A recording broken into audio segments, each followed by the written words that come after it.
What's up, schmucks? I hope you're well, and I hope you're having a lovely day. It is currently 3 in the morning when I'm recording this, and I just realized that I haven't reviewed Dune Part 2 yet, so let's change that. I'm in the midst of reviewing other things, so you've kind of caught me between projects right now, so I figured that we'll just do some quick thoughts, quick hot thoughts. So quick, so hot, let's go. Dune Part 2 is directed by Denis Villeneuve. It tells the second half of the story of Frank Herbert's Dune novel, and picks up mostly directly from where Part 1 ended. Dune 2, or Dune Part-Une, tells the story of Paul Atreides as he attempts to rally the Fremen, the native people of the planet Arrakis. He hopes to get revenge on those who killed his father and ruined his life, but might just bite off a bit more than he can chew as he starts to be hailed as a messiah. So normally, I start with the good and what I liked, and then I get into the bad and what I didn't care for. However, this is a rare instance where I loved everything here, or my criticisms haven't really made themselves known yet. Either way, this is going to be all praise, which means the whole video is just a big the good section.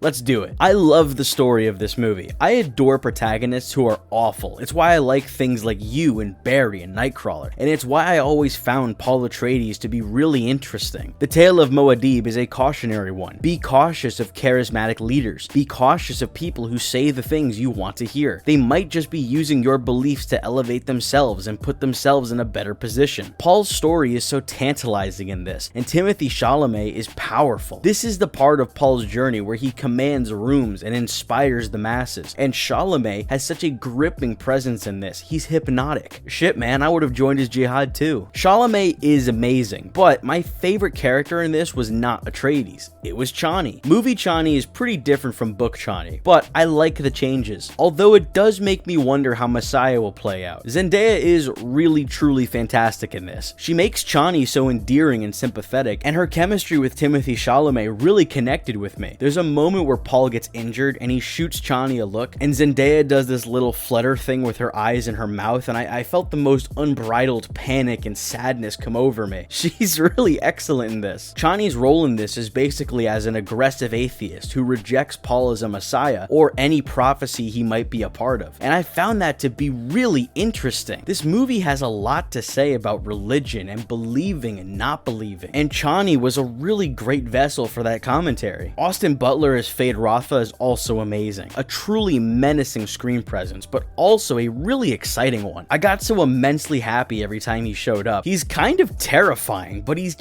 so cool. I thought he just really rocked. And the way that he says, "May thy knife chip and shatter." May thy knife chip and shatter. Fuck, that's good. God.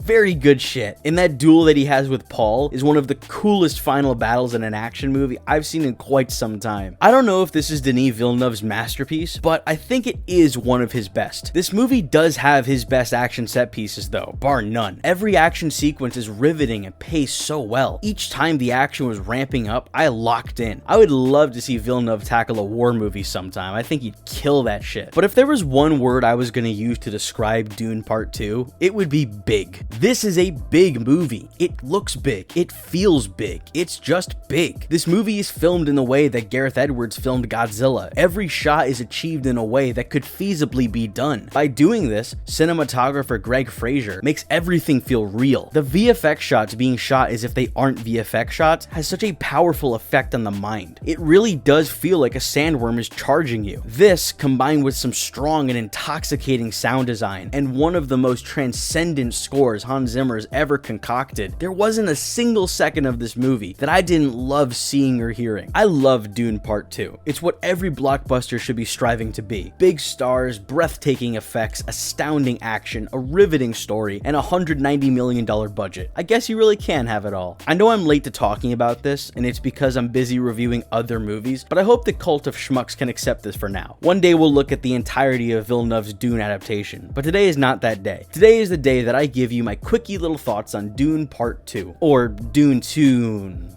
Dune Part-Une. Yeah, because it's not Dune Part-Une, and it's not Dune 2. It's Dune Part-Une. Dune Part-Une. Yeah, I'm gonna leave that in. So if you enjoyed this, leave a like. If you didn't enjoy this, leave a dislike. Subscribe if you want to hear me talk about movies some more, and I will see you in the next one. Bye!